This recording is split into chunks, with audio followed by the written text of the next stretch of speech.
What's up, everybody? I made a little trip over to a old place we used to call Carcass Bridge. I don't know if you want to know why or not. We called it that. We'd come out here and everybody that'd clean their deers would just pitch their deers carcasses down over in these spots down here. Down in these woods down there. You come over here and you see just tons of deer carcasses. Unless this is just a place where old deer go to die. No. Man, the water is up so high. I mean, it's supposed to be no water down there. Can't even see the shore. It's just engulfed. Like, it's amazing how fast that water is. If you fell on something like that, good luck swimming out of it. Even as a good swimmer, you'd be screwed. Especially with it being cold like it is. Yesterday it was like in the 70s. Today it's like down in the 30s. I swear to God, Canton, actually Ohio weather in general. I don't know what that's all about. Somebody got a plate, wrote a bunch of stuff on it, and smashed it.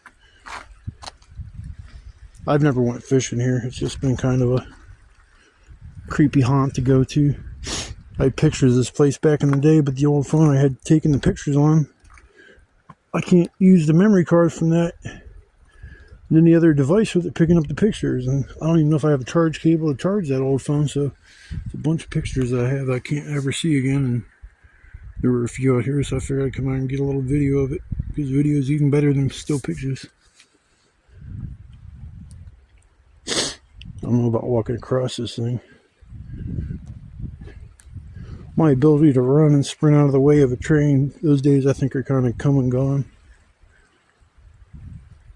But if I had my choice to get hit by a train or jump in the water, I think I'll jump in the water.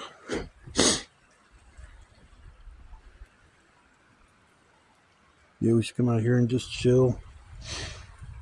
The breeze from the water would keep you cool if it was real hot up, like upper 90s. Hundreds, where I used to live with my sister in a little trailer. Man, he would talk about a hot box. By 9 o'clock in the morning, 10 o'clock, you had to get up because you were covered in sweat. Get air conditioning, you kind of get spoiled.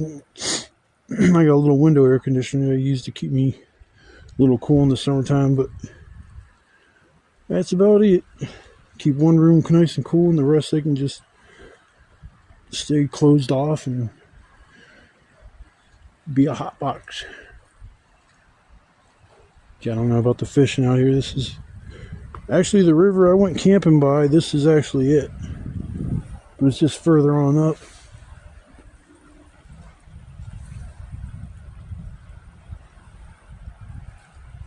That water's so fast that it's moving that big tree over there in the water. It just says we'll have the power of that water.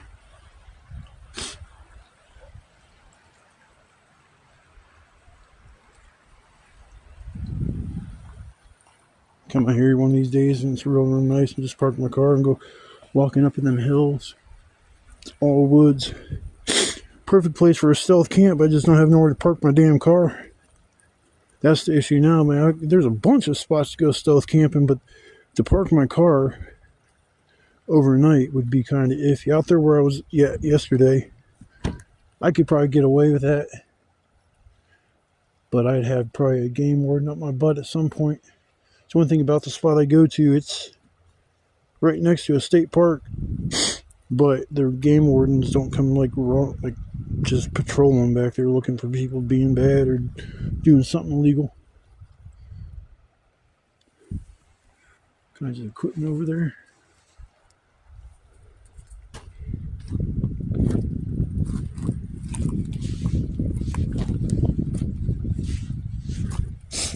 Yeah, it's chilly.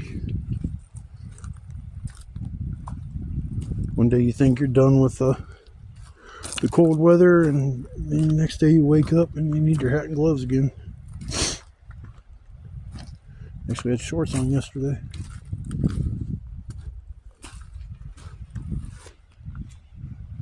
I only made one wrong turn coming out here. I ain't been out here since like maybe 2009. So it's been about 14 years, 15, about 15 or 16 years. Wait for somebody to come out here. Get out of here, it's private property.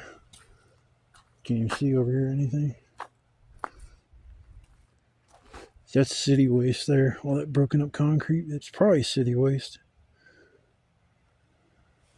You see them hills, man, they just go up there forever. Four-wheel trip, probably four-wheeler paths all through there. But yeah, that's ultimate fucking stealth camping.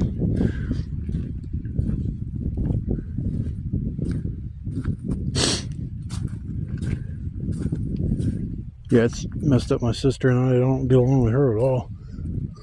She, I don't know if she's made other people's lives around her miserable as shit just for her personal gain, but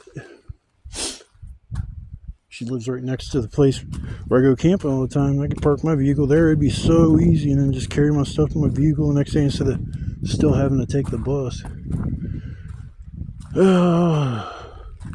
I'll be going this week camping sometime over at my normal spot, but with the water being up here, that's a little worrying to me because I got to cross 3 creeks to get to my spot, and I got a feeling maybe I might not be able to get to my new spot. One thing bad about it, because then you can't go to certain spots because of how high the water gets. Yeah, I decided to go for a little drive. Had to go get the kitty some stuff. And yeah, I'm loving this vehicle, man. It's cool as shit. Driving's kind of like riding a bike, man. I got myself all psyched out for that driving test, and it was easy. I even told the instructor, I'm like, well, that was easy. I got 2 points taken off, and I shouldn't even have got that. And it was because when I went to a red light, which you could go right on red, I went right on red. And there was no cars coming. And I seen him do something on this clipboard. And I'm like thinking like, shit, I should have just sat there. But sometimes if you hesitate, they'll feel like your confidence level isn't high enough to handle certain situations under pressure or whatever. So I just acted like he was just somebody I knew. I kind of tried to joke around with him, but he wasn't really having any of that. He had me pull around the back of the business at first, and the first thing I said was how bad the potholes were back behind the place. And I said, man, with all the money they make from the people coming to the BMV, you would think they'd be able to pave these holes back here. And he goes, we don't own the lot. He didn't say nothing else after that. I'm like thinking, okay. Even my friend, she said after the test, she goes, well, how much of a goofball was he? I said, he definitely didn't want to joke around about anything. She was like, well, he just treats it like a job. Strictly business is business. But you still don't have to be a weirdo or a kind of a dick just because you're doing your job. But yeah, everything went fine though. Like I said, it was just he marked off 2 points for that, and the maneuverability backing in the cones and stuff like that. It was easier than the video I watched online. I watched 3 or 4 different videos, but they were 2 or 3 years old. My friend was telling me you have to back up to a cone and get as close as you can to the cone without knocking it over. And I'm like, okay. So I started practicing doing that so I could get used to depth perception and stuff like that. I got glasses on, so I'm still getting used to, seeing perfectly in that, but I still have to sometimes depth perception is off especially if I take my glasses off when I've been wearing them for a while. But, I didn't even have to practice backing up into the damn cone. All you did is pull through 4 cones. You either go to the right of the cone in the front, or you go left of the cone in the front. You stop a certain distance from that center cone, and then you back into where you started, and that was it. But, I went in there was like 4 or 5 people that didn't pass it. You heard them, well, you got to take a driving test now. You hit a cone, blah, blah, blah, so you just, you have to do an 8-hour driving test and blah, blah, blah. And this many hours driving, you have to have proof. And it's like, oh my God, if I got to do all that, I don't even know if I could go through any more of what I've already went through, because I was done with the studying and all that just so I could drive. But I went in there and I passed it with flying colors. So it's all good from here on. I'll be 100% legal. I don't ever have to worry about getting pulled over except having to pay for a ticket or something, which I don't even speed. What I do is like 5 miles out over the minute or the hour, or 5 miles over the speed limit. That's about it. Alright, people, I'm going to get back on the road and probably just end up heading home. Shit. You think about driving, you waste gas. It costs money.